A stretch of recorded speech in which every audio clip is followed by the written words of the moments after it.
ನಮಸ್ಕಾರ ಸ್ನೇಹಿತರೆ, ಹೇಗಿದ್ದೀರಾ? ಇವತ್ತು ನಾನು ನಿಮಗೋಸ್ಕರ ಒಂದು ಸುಂದರವಾದ ವ್ಲಾಗನ್ನು ತಂದಿದ್ದೇನೆ. ನಾವು ಇವತ್ತು ಒಂದು ಟ್ರಿಪ್ಪಿಗೆ ಹೋಗ್ತಾ ಇದ್ದೇವೆ, ಒಂದು ಸಣ್ಣದಾದ ಪಿಕ್ನಿಕ್ಕಿಗೆ. ನೋಡಿ, ಈ ನೇಚರ್ ಎಷ್ಟು ಚೆನ್ನಾಗಿದೆ ಅಂತ ನೋಡಿ. ಸುಂದರವಾದ ಕಾಫಿ ತೋಟ, ಇಂಥ ಸುಂದರವಾದ ಪ್ರಕೃತಿಯನ್ನು ನೋಡಿದಾಗ ಎಂತಹ ಮನಸ್ಸು ಬೇಜಾರದಲ್ಲಿದ್ದರೂ ಸಂತೋಷವನ್ನು ಅನುಭವಿಸುತ್ತದೆ. ಒಂದು ತಂಪಾದ ಹಾಯಾದ ವಾತಾವರಣ. ಈ ಬಿಸಿಲಿನ ಬೇಗೆಗೆ ಇಲ್ಲಿ ಒಂದ್ಸಲ ವಿಸಿಟ್ ಮಾಡಿ ನೋಡಿ, ಎಷ್ಟು ಸುಂದರವಾಗಿದೆ ಅಂತ ನಿಮಗೇ ಗೊತ್ತಾಗುತ್ತೆ.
ಸ್ನೇಹಿತರೆ, ನಾವು ಬಂದಿರೋದು ಮಲೆತಿರುಕೆ ಬೆಟ್ಟ ಅಂತ.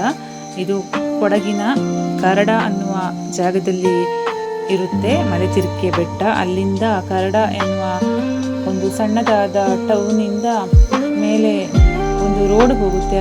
ಆ ರೋಡಿಂದ ಹೋದರೆ ಮೇಲೆ ತಿರುಗಿ ಅಂದರೆ ಟರ್ನ್ ಆಗಿ ಹತ್ತಿಕೊಂಡು ಹೋಗಬೇಕು. ಹತ್ತಿಕೊಂಡು ಹೋದರೆ ಅಲ್ಲಿ ದೇವಸ್ಥಾನ ಸಿಗುತ್ತೆ. ಸುಮಾರು ನಾವು ಕಾಲುದಾರಿಗಳ ಮೂಲಕ ಬಂದು ಈ ದೇವಸ್ಥಾನದಲ್ಲಿ ತಲುಪಿದ್ದೇವೆ. ತುಂಬ ಪುರಾತನವಾದ ದೇವಸ್ಥಾನ ಇದು. ಮಲೆತಿರುಕೆ ಬೆಟ್ಟದ ಮೇಲೆ ಇರುವ ಈಶ್ವರ ದೇವಸ್ಥಾನ ಇದು. ತುಂಬ ಫೇಮಸ್ ದೇವಸ್ಥಾನ. ನೋಡಿ, ಇಲ್ಲಿ ತುಂಬ ಚೆನ್ನಾಗಿದೆ. ಈ ವಿಡಿಯೋನ ಪೂರ್ತಿಯಾಗಿ ನೋಡಿ, ಆ ಈಶ್ವರನ ಕೃಪೆಗೆ ಪಾತ್ರರಾಗಿ. ನೋಡಿ ಸ್ನೇಹಿತರೆ, ಇದು ದೇವಸ್ಥಾನದ ಹೊರಭಾಗ. ಇಲ್ಲಿ ನೋಡಿ, ತುಂಬ ಚೆನ್ನಾಗಿದೆ ನೋಡಲು. ಇಲ್ಲಿ ದೇವಸ್ಥಾನದ ಭಕ್ತಾದಿಗಳಿಗೆ ಪ್ರಸಾದ ಹಾಗೂ ಪೂಜೆಗೆ ನಿಂತುಕೊಳ್ಳಲು ಅನುಕೂಲವನ್ನು ಮಾಡಲಾಗಿದೆ. ಮೇಲ್ಭಾಗದ ಮೆಟ್ಟಿಲನ್ನು ಇಳಿದುಕೊಂಡು ಇಲ್ಲಿ ಬರಬೇಕು. ಇಲ್ಲಿ ಒಂದು 3 ಕೆರೆಗಳಿವೆ ನೋಡಿ. ಇದು ಕುಡಿಯುವ ನೀರು ತುಂಬ ಚೆನ್ನಾಗಿರುತ್ತೆ. ಫ್ರಿಡ್ಜ್ನಲ್ಲಿದ್ದ ನೀರಿಗಿಂತಲೂ ತಂಪಾಗಿರುತ್ತೆ ನೋಡಿ. ಇದು ದೇವರ ಅರ್ಚಕರು ಇಲ್ಲಿ ಪೂಜೆ ಮಾಡುವ ಸಮಯದಲ್ಲಿ ಸ್ನಾನ ಮಾಡಲು ಇದನ್ನು ಬಳಸುತ್ತಾರೆ ನೋಡಿ. ಇದು ನಮ್ಮ ಈಶ್ವರ ದೇವರು ನೋಡಿ. ಇದು ಪುರಾತನ ಕಾಲದಿಂದಲೇ ಇರುವ ದೇವಸ್ಥಾನ. ಈ ದೇವಸ್ಥಾನದ ರೀತಿಯಲ್ಲಿ ಕಟ್ಟಬೇಕಂದ್ರೆ 1 ದಿನದಲ್ಲಿ ಕಟ್ಟಬೇಕು ಅಂತ ಇದೆ. ಹಾಗಾಗಿ ಇಷ್ಟರವರೆಗೆ ದೇವಸ್ಥಾನ ಕಟ್ಟುವ ಪ್ರಯತ್ನ ಯಾರು ಮಾಡಿಲ್ಲ. ಅದು ಕೂಡ 1 ದಿವಸದಲ್ಲಿ ಆಗಬೇಕಂತೆ. ರಾತ್ರಿಯಿಂದ ಬೆಳಿಗ್ಗೆ ಆಗುವ ಒಳಗೆ ದೇವಸ್ಥಾನ ಆಗಬೇಕು ಅಂತ ಪ್ರತೀತಿ ಇದೆ ನೋಡಿ. ಇದೆಲ್ಲ ಭಕ್ತಾದಿಗಳಿಗೆ ಪೂಜಾ ಸಮಯದಲ್ಲಿ ಕುಳಿತುಕೊಳ್ಳಲು ಇರುವ ಆಸನಗಳು. ಪ್ರಸಾದ ವಿತರಣೆ ವೇಳೆಗೆ ಕುಳಿತುಕೊಂಡು ಪ್ರಸಾದವನ್ನು ಸ್ವೀಕರಿಸಲು ಮಾಡಿರುವ ಆಸನಗಳು ನೋಡಿ. ಎಷ್ಟು ಸುಂದರವಾಗಿದೆ.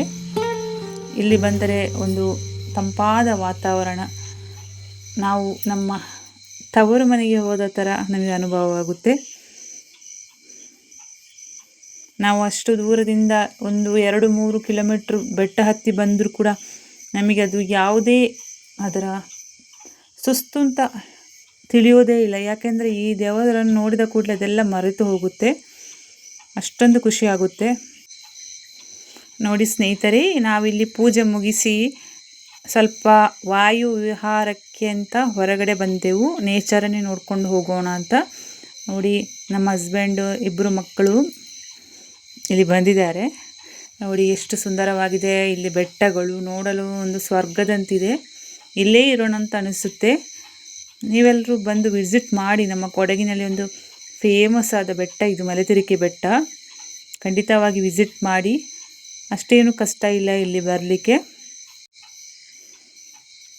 ನೋಡಿ ಎಷ್ಟು ಸುಂದರವಾಗಿದೆ ಪ್ರಕೃತಿ ಸೌಂದರ್ಯ.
ಸ್ನೇಹಿತರೆ, ಇಲ್ಲಿ ಒಂದು ನೈವೇದ್ಯ ಪ್ರಸಾದ, ಪಾಯಸದ ಅನ್ನ ಪ್ರಸಾದ ದೊರೆಯುತ್ತದೆ.